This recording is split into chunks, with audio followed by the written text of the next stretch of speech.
మూడుముళ్ళ పందెం ఎపిసోడ్ 697.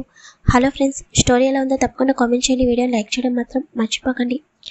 విరాస్ వసు పైకి చేరి వసుకి కొంచెం కూడా టచ్ అవ్వకుండా తన హ్యాండ్స్ పై బెండ్ అవ్వడం వల్ల వసు విరాస్ వైపు చూస్తూ ఆలోచిస్తుంటే, ఏంటి ఈ సీను ఎప్పుడు జరిగిందా అని ఆలోచిస్తున్నావా అని అనగానే అవును అని చిన్నగా అంటుంది. తమన్నాకు ప్రపోజ్ చేసిన రోజున ప్రపోజల్తో పాటు ఒక హగ్గు, ఒక కిస్ కూడా పెట్టి నాలోని రాక్షసుని నిద్రలేపి పరుగున ఈ రూమ్లోకి వచ్చారు కదా అప్పుడు అని విరాస్ అంటుంటే, వసుకి జరిగింది మొత్తం గుర్తుకొచ్చి, అవును అప్పుడు నువ్వు నన్ను ఎంత భయపెట్టావో తెలుసా, అంటే అప్పుడు నన్ను ఏమీ చేయలేదు కదా, అయితే ఇప్పుడు కూడా నన్ను ఏమీ చేయవన్నమాట అని వసు కొంచెం ఊపిరి పీల్చుకొని అంటుంటే, అచ్చా నీకు అలా అనిపిస్తుందా అని విరాస్ తన చేతితో నెమ్మదిగా వసు చేతులని తన చేతులతో లాక్ చేస్తూ వసు పైకి బెండ్ అయ్యేసరికి, ఇది చీటింగ్, నువ్వు నన్ను చీట్ చేస్తున్నావు అని వసు ఇన్నోసెంట్ ఫేస్ పెట్టుకుని అంటుంటే, అప్పుడు వేరు ఇప్పుడు వేరు, నీ అలక తీర్చాలి, ముందు దాని సంగతి చూద్దాం అని అంటుంటే, వద్దు నా అలక తీరిపోయింది విచ్చు, చూడు నేను నీతో నవ్వుతూ మాట్లాడుతున్నాను అని వసు తన టెన్షన్ని తగ్గించుకుని అంటుంది. ఎందుకంటే అప్పటికే విరాస్ చేతివేలు తన నడుము మడతల్ని సవరిస్తున్నాయి కాబట్టి. లేదు వసు, నువ్వు నాపై అలిగావు, నువ్వు బెట్టు చేయాలి, నేను నీ అలకని తీర్చాలి అని విరాస్ వసు మెడవంపులో తన పెదవులతో అటు ఇటు కదుపుతూ ఉంటే వసుకి హై టెన్షన్ వచ్చేస్తుంది. బాబు మహాప్రభు, నాకు బుద్ధి తక్కువయ్యి నీపై అలిగాను, ఇంకెప్పుడు అలగను ప్లీజ్ అని వసు విరాస్ని బ్రతిమలాడుతుంటే, అలారా దారికి, నా దగ్గర ఇలాంటి వేషాలు వేసావనుకో నా ట్రీట్మెంటు ఇలాగే ఉంటుంది అని విరాస్ వసు వైపు చూసి అంటుంటే, అర్థమైంది, నీకు కొంచెం కూడా నన్ను బుజ్జగించడం రాదు, ముందు నా పైనుండి లేకు, నీ యాటిట్యూడ్ నీ దగ్గరే పెట్టుకో, అరే భార్య అలిగితే ప్రేమగా బుజ్జగించాలి కానీ ఇలా బుజ్జగిస్తారా ఎవరైనా, నీకు ఏమీ తెలియదు అని వసు అంటుంటే విరాస్ నవ్వుతూ, నేను ఇలాగే బుజ్జగించుతాను, నాకు ఇలా మాత్రమే ప్రేమ చూపించడం వచ్చు అని విరాస్ ఒక్కసారిగా వసు పెదవులపై ముద్దు పెట్టుకుంటుంటే, వసు ముందు బెట్టు చూపించిన తర్వాత పరవశంగా కళ్ళు మూసుకుని విరాస్ చుట్టూ తన రెండు చేతులు అల్లుకుంటాయి.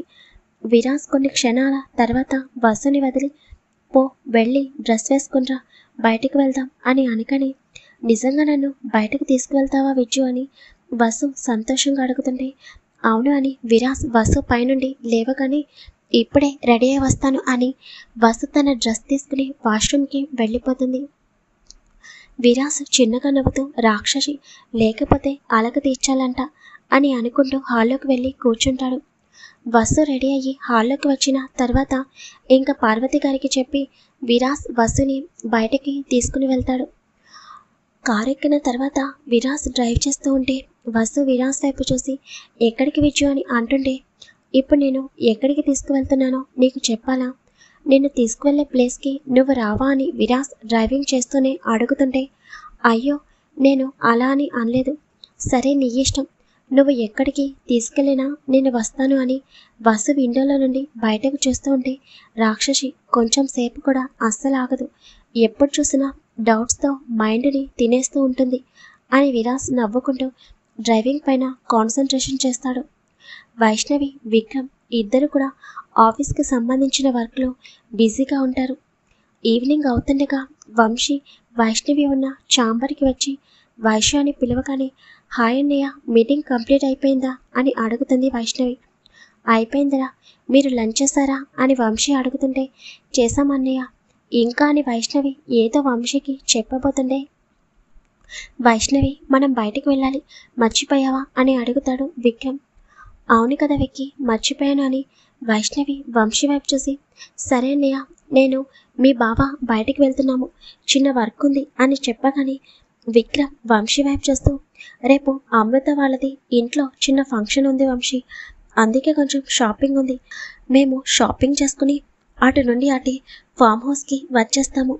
నువ్విక్కడ వర్క్ కంప్లీట్ అయిన తర్వాత ఫామ్ హౌస్కి వచ్చేసి అని చెప్పగానే, సరే బావా, మీరు జాగ్రత్తగా వెళ్ళరండి, ఇక్కడ వర్క్ నేను చూసుకుంటాను, ఆఫీస్ క్లోజ్ అయిన తర్వాత నేను ఇంటికి వెళ్తాను అని చెప్పగానే విక్రమ్ వైష్ణవి వైపు చూసి, వైష్ణవి వెళ్దామా అని అంటాడు.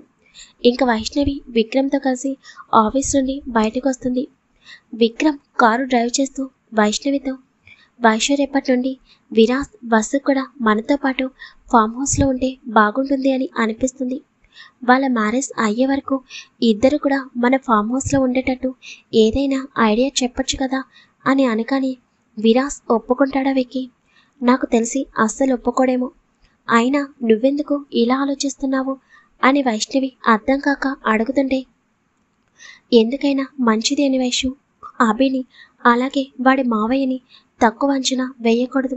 ఇప్పుడు వాళ్ళిద్దరూ కూడా విరాస్పై చాలా కోపంగా ఉండి ఉంటారు. ఎటువైపు నుండి విరాస్ పైన అటాక్ చేస్తారో తెలియదు.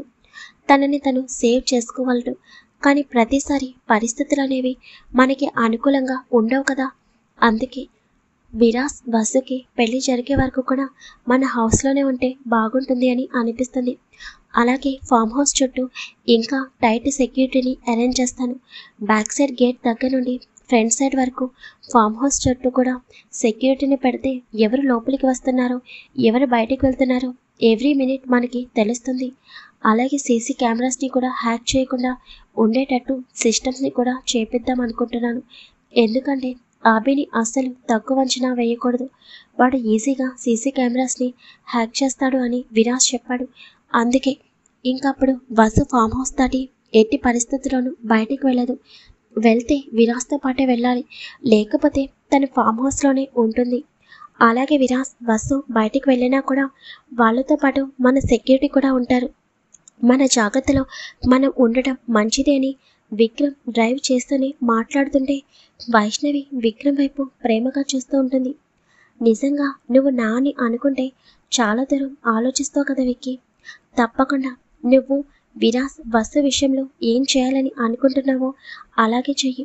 నా సపోర్ట్ ఎప్పుడు కూడా నీకుంటుంది. రేపు విరాస్ బస్సు ఫామ్ హౌస్లో ఉండేటట్టు చేసే బాధ్యత నాది. నేను అడిగితే విరాస్ నో అని చెప్పాడని నా నమ్మకం. చూద్దాం ఏం జరుగుతుందో అని వైష్ణవి అనగానే, తప్పకుండా వైషు, వాళ్ళ పెళ్లి జరిగే వరకు కొంతకాలం మన ఫామ్ హౌస్లోనే ఉండడం బెటర్. వన్స్ విరాస్కి బస్సుకి పెళ్లి జరిగితే అప్పుడు అభి ఏమీ చేయలేడు అని విక్రమ్ అనగానే, ఓకే విక్కీ అని చిన్నగా అంటుంది వైష్ణవి. కొంత సమయం తర్వాత వైష్ణవి విక్రమ్ ఇద్దరు కూడా మాల్స్కి చేరుకుంటారు. అక్కడికి వెళ్ళిన తర్వాత అమృతకి కావాల్సిన జ్యువెలరీ అలాగే అమృతకి రిత్వికి కావాల్సిన డ్రెస్సెస్ కూడా తీసుకుని మాల్ నుండి బయటకు వస్తారు. విరాస్కి ఒకసారి కాల్ చేయవికి, ఫ్లాట్లో ఉన్నారో లేదో, బయటికి వెళ్ళారో మనకి తెలియదు కదా అని వైష్ణవి అంటుండే, తప్పకుండా అని విక్రమ్ విరాస్కి కాల్ చేస్తాడు. అప్పటికే టైం నైట్ 8 అవుతుంది. కొన్ని గంటలు వెనక్కి వెళ్దాం. బస్సు విరాస్ ఫ్లాట్ నుండి బయలుదేరిన తర్వాత కొంత సమయం తర్వాత విరాస్ తన కారుని పార్కు చేస్తుంటే బస్సు విండోలో నుండి బయటకు చూస్తూ విరాస్ వైపు ఆశ్చర్యంగా చూస్తుంది. ఏంటి, కారులోనే ఉంటావా, కిందకి దిగవా అని విరాస్ అంటుంటే బస్సు అప్పుడు నార్మల్ అయ్యి కారు దిగి ఎదురుగా చూస్తూ విరాస్ పక్కన నుంచుని విరాస్ చేతి చుట్టూ తన చేతిని దండలాగా వేసి విరాస్ షోల్డర్పై తలని ఆనించి ఎదురుగా చూస్తూ నెమ్మదిగా ముందుకు అడుగులు వేస్తుంది. మరి విరాస్ వసుని ఎక్కడి తీసుకొచ్చాడో నెక్స్ట్ పార్ట్లో చూద్దాం. ఎవరైనా గెస్ట్ చేస్తే కామెంట్ చేయండి. వసుకి చాలా ఇష్టమైన ప్లేస్ కూడా.